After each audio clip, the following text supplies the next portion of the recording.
l'AES et la CEDEAO. Ouais, faut croire. Le divorce est consommé et acté. Enfin, la CEDEAO a fini par comprendre que le retour de ces trois pays dans la CEDEAO, ça serait impossible et envisageable.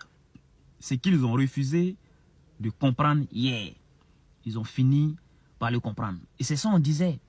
Et les représentants de la CEDEAO, avec les chefs à la tête, est allé à Bamako avec ses diplomates, rencontrer aussi les diplomates de l'AES et en parler de leurs futures relations.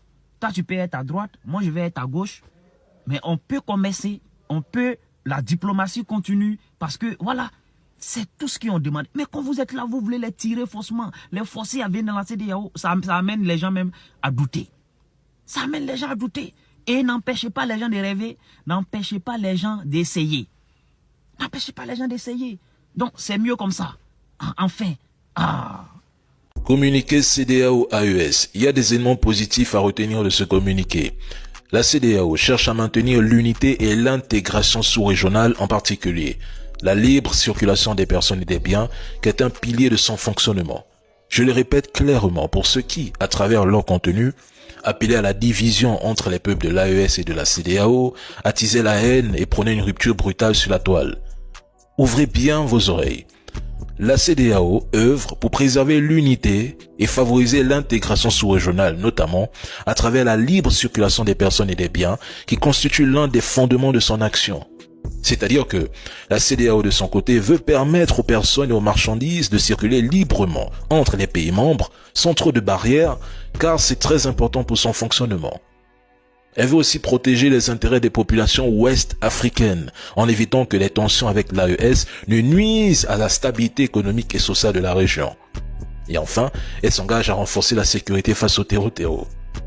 Nous avons expliqué ici les conséquences possibles d'une rupture entre l'AES et la CEDEAO, surtout si cette dernière persistait à impliquer les peuples dans ses conflits diplomatiques avec les dirigeants de l'AES. Même au sein de la CEDEAO, plusieurs pays n'accepteraient pas qu'on empêche la libre circulation des personnes et des marchandises de l'AES. Vous ne pouvez pas changer la géographie, les gars. Ces frontières abritent des peuples frères. Pourtant, sur les réseaux sociaux, on voit certaines personnes qui n'ont parfois aucun lien avec l'Afrique de l'Ouest appeler à la division, à la haine, à la séparation des peuples parce qu'ils ont un sérieux problème avec le Mali, le Burkina Faso et le Niger. Mais si vous êtes divisés chez vous, laissez-les s'unir chez eux. La CEDEAO est actuellement à Bamako au Mali pour parler avec la Confédération des États du Sahel. Oui, la famille. Où est les gens qui nous disaient que vous n'allez pas tenir un mois, vous n'allez pas tenir 2 mois, vous n'allez même pas tenir 1 an. D'ici là, vous allez disparaître parce que vous êtes des pays pauvres, vous ne servez à rien à l'Afrique de l'Ouest. Où est ces gens-là qui nous parlaient matin, midi, soir? Voilà qu'ils ont envoyé votre esclave là, de partir discuter avec nous, faire des pourparlers avec nous. Voilà, on sait que c'est pas eux qui sont venus par eux-mêmes. On sait que on les a commissionnés parce que la CEDEAO n'est pas dirigée par des Noirs. Tout le monde le sait. Personne ne peut nous contester ici. Où est ces gens-là qui parlaient beaucoup, qui parlaient plus que les têtes là? Ils sont où? Je pense que vous n'êtes plus là. Comme on a dit, quand tu es dans la vérité, tu vas toujours parler. La vérité, ça perdure toujours. Le mensonge ne perdure pas. Voilà pourquoi en fait que nous, on est là. Quand on marche avec la tête haute. Regardez quand on l'a reçu. Ça veut dire en fait, on marche avec la tête haute. Parce que les gens, ils ont donné 48 heures pour détruire le Niger, ils n'ont pas reçu. Les gens, ils ont donné 1 mois pour détruire le Mali, le Burkina, le Niger, ils n'ont pas reçu. Les gens, ils ont donné même 1 an pour nous détruire, ils n'ont pas reçu. Donc du coup, c'est pour dire en fait que la vérité perdure toujours.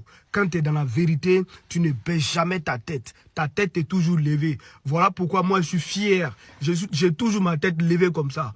Mon froc là, je ne le baisse pas. C'est toujours debout. C'est ça la Confédération des États du Sahel. La Confédération des États du Sahel, ils restent chez eux, les gens ils viennent pour parler avec eux. Parce que c'est de ça qu'il s'agit. C'est ça on dit une volonté de puissance. Des gens qui ont la puissance. Quand tu es puissant, tu n'as pas besoin. C'est les gens qui viennent à toi. C'est de ça qu'il s'agit. Merci beaucoup la famille. Partagez-moi cette vidéo à ces personnes qui disaient qu'on n'allait pas faire 1 mois, 2 mois, jusqu'à 1 an. Ils sont où? Ils les voient. Ils sont où? Ils les voient. Ils sont où? Ils les voient. Je prends vos sons pour utiliser contre vous. Ils sont où? Ils les voient. Merci beaucoup. La CEDEAO a besoin de l'AES. Sinon, comme on m'a expliqué, encore une fois, les amis, une réunion à Banjul, le Parlement de la CEDEAO réuni à Banjul appelle les États de l'AES à réintégrer le bloc de la CEDEAO. Comment expliquer cela? Rappelez-vous du rassemblement de la CEDEAO qui avait eu lieu au Ghana pour les 50 ans de la CEDEAO, où les États de l'AES ont été invités mais ne se sont pas présentés. Ce qui est ressorti de cette réunion, c'est que la CEDEAO était divisée sur comment traiter les États de l'AES. Certains voulaient la reconnaissance de l'AES, tandis que d'autres proposaient plutôt de les réintégrer. Ils sont autant divisés pour une raison. Certains États de la CEDEAO ont déjà pris de l'avance sur les autres. Par exemple, le Togo, le Ghana, des États qui ne se sont pas alignés face aux sanctions injustes qui ont été prises contre l'AES. Tout simplement, et une reconnaissance les exclut automatiquement d'un marché de plus de 70 millions d'habitants. Et ce qui est ressorti de cette réunion à Banjul, c'est que les États de l'AES souffrent beaucoup de cette séparation. Mais s'ils souffraient beaucoup, pourquoi la population et les dirigeants veulent autant sortir de cette organisation corrompue? Normalement, pour une personne normale, lorsque vous avez une douleur au pied, vous faites tout pour vous en débarrasser. Et là, c'est même pas la douleur que vous avez traitée, la douleur est partie d'elle-même. Vu que ces États souffrent autant, eh bien laissez-les souffrir tout seuls en silence. Et ça me rappelle l'interview d'Ibrahim Traoré qui disait que si vous nous considérez comme des États pauvres, pourquoi lorsqu'on veut vous chasser, vous faites tout pour rester? Laissez-nous entre pauvres.